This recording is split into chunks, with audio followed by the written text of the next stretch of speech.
Hi, I'm Alyssa Rahn, and I'm so excited to be here reading the Word with you today. Today I'm going to be reading from the Scriptures, and it keeps some of the Hebrew names for cities, towns, and people in place. So if some of the names are different, that might be why. Just keep reading along with me, and I just pray that the Holy Spirit speaks with you today. So we are going to get started in Luke 23. And the entire assembly of them, having risen up, led him to Pilate and began to accuse him, saying, "We found this one perverting the nation and forbidding to pay taxes to Caesar, saying that he himself is Messiah, a sovereign." And Pilate asked him, saying, "Are you the sovereign of the Yehudim?" And answering him, he said, "You say it." And Pilate said to the chief priests and the crowd, "I find no guilt in this man." But they were insisting, saying, "He stirs up the people, teaching through all Yehuda, beginning from Galilee unto this place." And when Pilate heard of Galilee, he asked if the man were a Galilean. A Galilean. I got it, guys. See, we can do hard things. And when he learned that he was under the authority of Herodes, he sent him to Herodes, who was also in Jerusalem in those days. And seeing Yeshua, Herodes rejoiced greatly. For a long time he had wished to see him, because he had heard much about him, and was anticipating to see some miracle done by him. Wow, that's awesome. And was questioning him with many words, but he gave him no answer. And the chief priests and the scribes stood, accusing him intensely. And Herodes, with his soldiers, made light of him and mocked him, dressing him in a splendid robe, and sent him back to Pilate. And on that day, Pilate and Herodes became friends with each other, for before that they had been at enmity with each other. And Pilate, having called together the chief priests and the rulers and the people, said to them, "You brought this man to me as one who turns away the people. And look, I have examined him in your presence and have found no guilt in this man regarding the charges which you make against him. And neither did Herodes, for I sent you back to him. And look, he has done none at all deserving death. Having disciplined him, then I shall release him, for he had to release one to them at the festival." And they cried out all together, saying, "Away with this one, and release to us Barabbas, who had been thrown into prison for a certain uprising made in the city and for murder." Wishing to release Yeshua, then Pilate appealed them again. But they were calling out, saying, "Impale, impale him." And he said to them the third time, "Why? What evil has he done? I have found no reason for death in him. Having disciplined him, then I shall release him." But with loud voices they insisted, asking for him to be impaled. And the voices of these men and of the chief priests were prevailing. And Pilate pronounced sentence that what they asked should be done. And he released the one they asked for, who for uprising and murder had been thrown into prison, but he handed Yeshua over to their wishes. And as they led him away, they laid hold of a certain man, Shimon, a Syrian, who was coming from the field. They put the stake on him to bear it behind Yeshua. And a great number of the people were following him, and women who also were mourning and lamenting him. But Yeshua, turning to them, said, "Daughters of Jerusalem, do not weep for me, but weep for yourselves and for your children." Wow. "For look, days are coming in which they shall say, 'Blessed are the barren, and wombs that never bore, and the breasts which never nursed.' Then they shall begin to say to the mountains, 'Fall on us,' and to the hills, 'Cover us.' Because if they do this to the green tree, what is going to be done to the dry tree?" And two others also, evildoers, were led with him to be put to death. And when they had come to the place called Golgotha, they impaled him there, and the evildoers, one on the right and the other on the left. And Yeshua said, "Father, forgive them, for they do not know what they do." And they divided his garments and cast lots. And the people were standing, looking on, and the rulers also were sneering with them, saying, "He saved others, let him save himself, if he is the Messiah, the chosen of Elohim." And the soldiers were mocking him too, coming and offering him sour wine and saying, "If you are the sovereign of the Yehudim, save yourself." And there was also an inscription written over him in letters of Greek and Roman and Hebrew, "This is the sovereign of the Yehudim."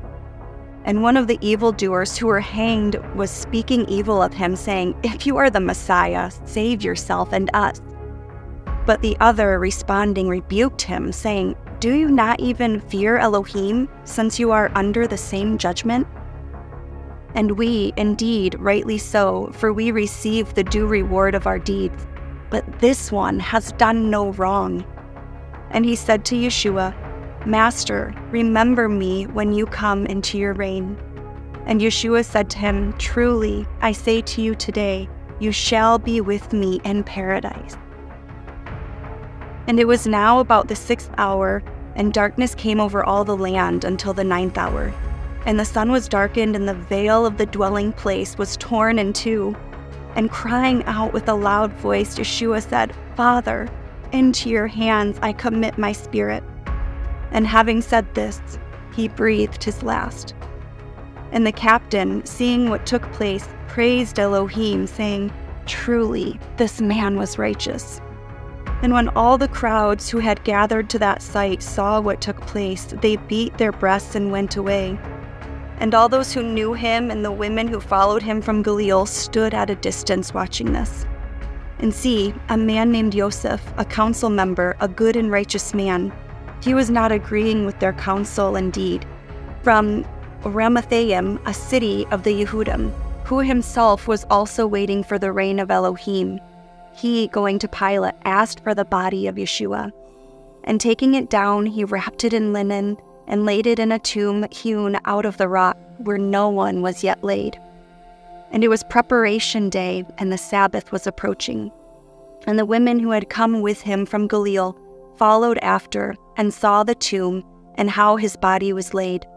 And having returned, they prepared spices and perfumes, and they rested on the Sabbath according to the command. And now we are going into Luke 24. But on day 1 of the week, at early dawn, they came to the tomb, bringing the spices which they had prepared, and they found the stone rolled away from the tomb. And having entered, they did not find the body of the Master Yeshua. And it came to be, as they were perplexed about this, that see, 2 men stood by them in glittering garments. And becoming frightened and bowing their faces to the earth, these said to them, "Why do you seek the living among the dead? He is not here, but has been raised up. Remember how he spoke to you when he was still in Galilee, saying, 'The Son of Adam has to be delivered into the hands of sinners and be impaled, and the 3rd day rise again.' And they remembered his words. And having returned from the tomb, they reported all this to the 11 and to all the rest. And it was Miriam from Magdala, and Johanna, and Miriam the mother of Jacob, and the rest with them, who told this to the emissaries. And their words appeared to them to be nonsense, and they did not believe them. But Kepha arose and ran to the tomb, and stooping down, he saw the linen wrappings lying by themselves, and he went away home, marveling at what took place. And see, 2 of them were going that same day to a village called Emmaus, which was 60 stadia from Jerusalem. And they were talking to each other of all this which had taken place. And it came to be, as they were talking and reasoning, that Yeshua himself drew near and went with them. But their eyes were restrained, so that they did not know him. And he said to them, "What are these words you are exchanging with each other as you are walking? And you are sad?" And the one whose name was Cleophas, answering, said to him, "Are you the lone visitor in Jerusalem who does not know what took place in it these days?" And he said to them, "What?" And they said to him, "Concerning Yeshua of Nazareth, who was a prophet mighty in deed and word before Elohim and all the people, and how the chief priests and our rulers delivered him to be condemned to death and impaled him. We, however, were expecting that it was he who was going to redeem Israel. But besides all this, today is the 3rd day since these matters took place. But certain women of ours who arrived at the tomb early also astonished us. When they did not find his body, they came saying that they had also seen a vision of messengers who said he was alive. And some of those with us went to the tomb and found it, as also the women had said, but they did not see him. And he said to them, "O thoughtless ones, and slow of heart to believe in all that the prophets have spoken. Was it not necessary for the Messiah to suffer these and to enter into his esteem?" And beginning at Moshe and all the prophets, he was explaining to them in all the scriptures the matters concerning himself. And they approached the village where they were going, and he seemed to be going on. But they urged him strongly, saying, "Stay with us, for it is toward evening and the day has declined." And he went in to stay with them. And it came to be when he sat at the table with them, having taken the bread, he blessed, and having broken, he was giving it to them. And their eyes were opened, and they recognized him, and he disappeared from their sight. And they said to each other, "Was not our heart burning within us as he was speaking to us on the way, and as he was opening the scriptures to us?" And rising up that same hour, they returned to Jerusalem and found the 11 and those who were with them gathered together, saying, "The Master was truly raised and has appeared to Shimon." And they related what took place on the way and how he was recognized by them in the breaking of the bread. And as they were saying this, Yeshua himself stood in the midst of them and said to them, "Peace to you." And being startled and frightened, they thought they had seen a spirit. And he said to them, "Why are you troubled? And why do doubts arise in your hearts? See my hands and my feet, that it is I myself. Handle me and see, for a spirit does not have flesh and bones, as you see I have." In saying this, he showed them his hands and his feet. And while they were still not believing for joy and marveling, he said to them, "Have you any food here?" And they gave him a piece of a broiled fish and some honeycomb. And taking it, he ate in their presence. And he said to them, "These are the words which I spoke to you while I was still with you, that all have to be filled that were written in the Torah of Moshe and the prophets and the Tehillim concerning me." Then he opened their minds to understand the scriptures, and said to them, "Thus it has been written, and so it was necessary for the Messiah to suffer and to rise again from the dead the 3rd day, and that repentance and forgiveness of sins should be proclaimed in his name to all nations, beginning at Jerusalem. And you are witnesses of these matters. And see, I am sending the promise of my Father upon you, but you are to remain in the city of Jerusalem until you are clothed with power from on high." And he led them out as far as Bethania, and lifting up his hands, he blessed them. And it came to be, while he was blessing them, that he was parted from them and was taken up into heaven. And they, having bowed down to him, returned to Jerusalem with great joy, and were continually in the set-apart place, praising and blessing Elohim. Amen.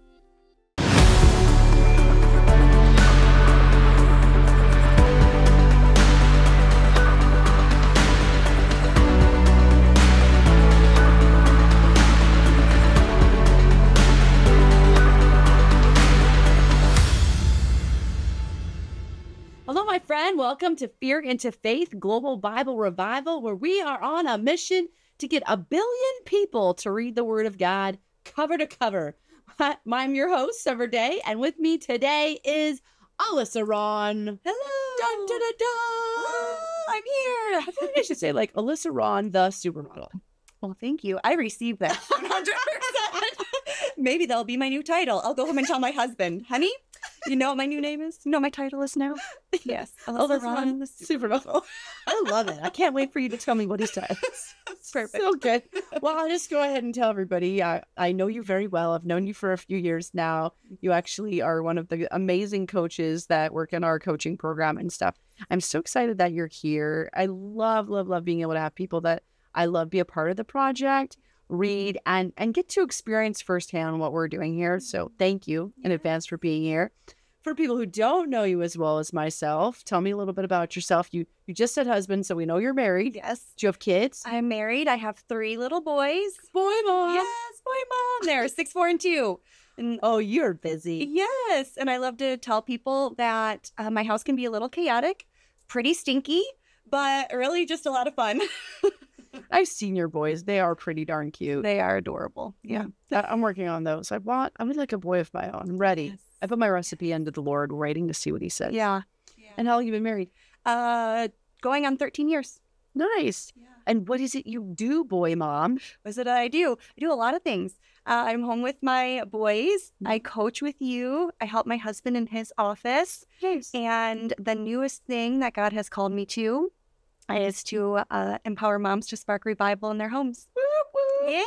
Yes. And I bet by the time this airs, your podcast is out. Yeah. What is the name of your podcast? Revival Mom. So good. I love that name. Revival Mom. Revival Mom Podcast. You have to go check it out right now. Revival Mom Podcast with Alyssa Rahn. Go check out podcasts.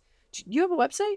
Yeah. It's AlyssaRahn.com. AlyssaRahn.com. Super easy. Yeah. Okay, you can check it out there, see all the things she's doing. I'm excited about this. Why Revival Mom? What does Revival Mom mean? Oh, what does Revival Mom mean? It's such a good question. And I think it's best explained with a story. I love it. Tell me a story. So good. Yes. Gosh, we were driving through a bad part of town one day, and my 6-year-old son saw a man standing on the side of the road holding a sign. He said, Mom, because he's just learning to read, and the sign was small. I said, what does that say? And I said, well, it says, God bless, buddy. And he goes, well, why is he standing on the side of the road? And so we got to have a conversation about why he may be standing there holding that sign. And this is the boy who just a couple months before this would roll his eyes so hard that they would hit the back of his head. Like you could hear them hit the back of his head. You could hear his eye roll. You could hear his eye roll. Anytime I'd get my Bible out or pray, he'd cover his ears, didn't want anything to do with it. And he said, Mom, should we pray for him? Wow. And I said, yeah, we should, buddy.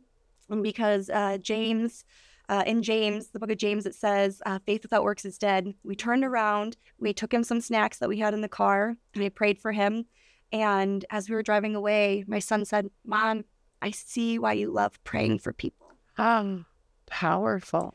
And in that moment, revival in the home just became so crystal clear to me, because it was just a couple months before that I had even really heard the word revival, had any idea what it could mean, and that the Lord actually gave me a word of revival starts with moms knowing who I am and who they are in me. That's good. Okay, tell us a little bit more about that. Yeah.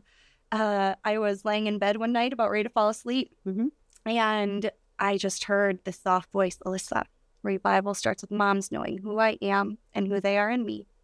And I was like, whoa, like that was really cool. Like, okay, Lord, I heard that. Okay, I'll pray on it. And he said, no, Alyssa, revival starts with moms knowing who I am and who they are in me. And I was like, yeah. Like, I heard you, Lord. Like, and now I'm going to go to sleep. Like, I get it.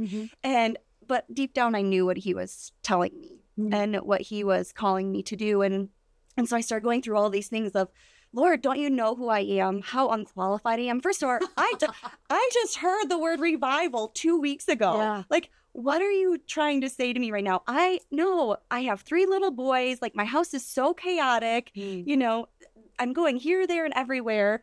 There has to be someone else, someone so much more qualified than me. And I'm like reliving my own story. Like there's 6,000 women in a Facebook group, and I'm supposed to lead them through the Bible, how the whole entire Fear into Faith Global Bible Revival started. And I was having that same thing. See, there's somebody more qualified than me. I was calling people on the phone telling them they were more qualified than me and that they needed to do it. Crazy. Yeah. And so because he's super just merciful and graceful, he said it to me one more time. And I said, okay, Lord. But it was after that event with Paxton, driving through that bad part of town, where it became real. And I finally said, yes, Lord, I will do it. Wow. So good. All right. Podcast. Have you started writing the book yet? It's It has not started to be written yet, but it has been planted within my mind. Oh, yeah. Yes. I see like the cover right now, Revival Mom book. Yeah. So good. I'm hoping by the time people go to your website, it'll already be there. Yeah. Maybe. Come on. Gosh, God moves swiftly. He moves quickly. So sometimes. Why do you have such a heart for moms? Oh, thinking on it recently, I really feel like the enemy had tried to steal my motherhood. Wow. From a young age. My mom and I had a really rough relationship, and so that gave me an idea of motherhood, what it looked like, what I didn't want a relationship with my child or a child to look like.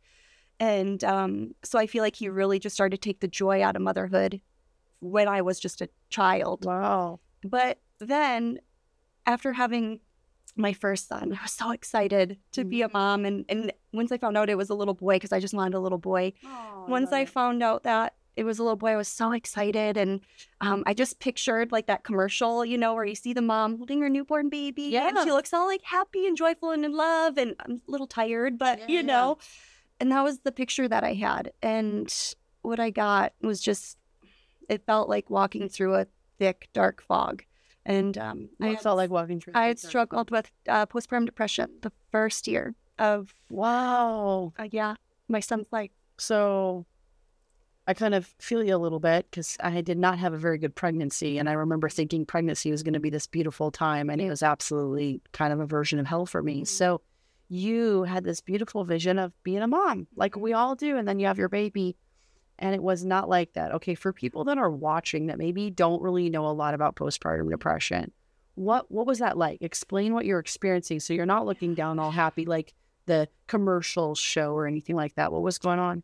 Yeah, it was so many things. It was a feeling of guilt of why am I feeling this way? I expected to have this baby and like it's my child, I should love it, you know, and I did love him. I shouldn't say it like that, but I should enjoy it. It should be like the most joyful time of my life, and somehow I'm feeling like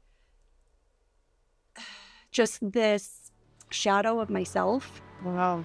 And then we were away from our family. Our closest family member was 5.5 hours away. My husband was in chiropractic school, so he was gone all day. And then when I want to pause you because I know you're about to get into it, and I don't want you to get emotional or too much. We're going to take a quick break. So we'll take a break. We'll be right back. Yeah, I didn't want you to get like too much of that. Losing a family in the line of duty is a heart-wrenching, painful experience that no one could ever be prepared for. The emotional loss can be traumatic, and the financial setbacks can be life-altering. Blue Family Fund is a nonprofit organization that exists to assist the families of fallen officers and first responders. Our focus is to raise funds for higher education, scholarships for dependents of law enforcement officers and first responders. We are here for you.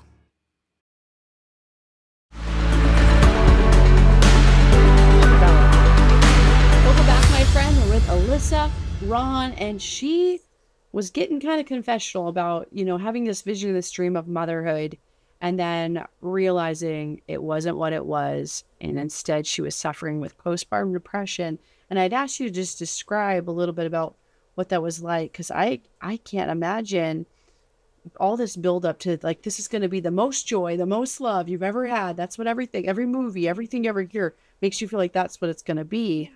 And then you're not feeling that way. And if that's not enough, then you're starting to feel guilty of why you're feeling that way. So just describe a little bit more about that. Yeah. So like I said, we were living about 5.5 hours away from closest family members. My husband was in chiropractic school, so it was just me and the baby. Yeah. And he wanted to be held all the time. I could not lay him down. And the only time he would sleep is if he was on me. So I wasn't getting any sleep because of all of the guidelines of don't put the baby in the bed, don't do this, and they have to be on their back and this and that. And every time I'd lay him down, he'd wake up. And so I was exhausted. I found myself in this place of anger. Like I had so much just rage, which was really scary. And I just remember looking at him and just thinking, gosh, this sweet, innocent baby. Yeah. He doesn't deserve this. He's just a baby. He's doing what he knows how to do. He's crying because he needs something. He's hungry because he's a human. He needs to eat. And I just didn't want anything to do with it. And I just remember one day just like envisioning handing him to my husband and just driving away. Wow. Just thinking it'd be better if you weren't in the picture. Wow. And not like from a place of sacrifice. Like, I'm just gonna, I'll sacrifice myself, take myself out of the picture. Yeah. Wow. Well, how did that end up changing for you? That's a good question. I remember my husband asking me one day, when I was like out of that season, he's just like, what was it? What changed? So like, I don't know. Like, I don't really know what happened. I was doing all of the things because before this, I had gotten into personal development. And so I knew all these things, like list off things that you're grateful for, list off things that you did well, go listen to something positive. I was getting outside and going for walks because I knew, movement helps, any sort of exercise, the sun, it all helps with depression. So I was trying to do the things to just get out of that season. And so it just seemed like over time, it just started to get a little bit easier. And so I don't know if it was just more of like my hormones regulating and, all the things or if everything started to kind of add up, all the little things that I was trying to make myself do. I love that you're talking about this. I feel like postpartum depression is still one that not a lot of people talk about. And so did you have postpartum depression the other 2 times? No. I did that first time. Just that first time. The second time. Were you worried when you got pregnant again? The second time I was, and I actually made a plan. I researched different like supplements and stuff like that. So I started taking them before I gave birth and then afterwards. And I think that it was different because Kyle was in a different part of chiropractic school. So he had more time to be home and help with the kids. And then we moved back by all of our family when my second son was 2 weeks old. Okay. So I had So you didn't have all the exhaustion and more help. I think people don't understand, like, sleep deprivation causes craziness. Yes. I had insomnia with all 3 of the pregnancies with my girls. And it was like, I felt like a crazy person. Yes. Because I just would not sleep. Wow. So originally I asked you the question of like, why do you have such a heart for moms? And then you shared that story. Yeah. I really think that's why I believe that God allows us to go through certain things. He has a calling for us. He has a purpose for us. And I believe he lets us go through certain things to bring us to that place of, he says, this is where I want you and who I want you to help. And so I really just have the heart for that mom who's constantly feeling like she's a second-rate mom, always criticizing herself, always thinking she could be doing better, and just to show her that you're a good mom, and there are tools that we can use and implement to start seeing the changes that we want. And because I think it's awesome as moms to want to be better. And there's a fine line between that self-criticism and always condemning ourselves and actually stepping into the mom that we're called to be. You know what I'm thinking right now? I'm thinking of how we have like so many government programs and things that we have like in this country. And why don't we have a program for this? Like, why is there not? I'm thinking of like the boys club where they would have like an adult male that helps oversee. I'm like, why do we not have a program where new moms are like paired up with a mom? Like, imagine if you paired up with a new mom this time and your whole job was to walk alongside of her and coach her into motherhood. Wouldn't that be fabulous? Yeah. We need a program like that, people. We need government funding. Get to your congressman. We do. We have so many. You can check out the rest of this interview right here or by going to BibleRevival.tv. And if this show has blessed you, you can help us bless others by partnering with us for as little as $20 a month and help us to expand the reach of this show. We'd also like to invite you to join our Kingdom Discipleship Program, where you have an opportunity to get on weekly Bible Zoom calls with us and people around the world to deep dive into His Word. And you can check all that out at BibleRevival.tv. I'll see you next time, my friend.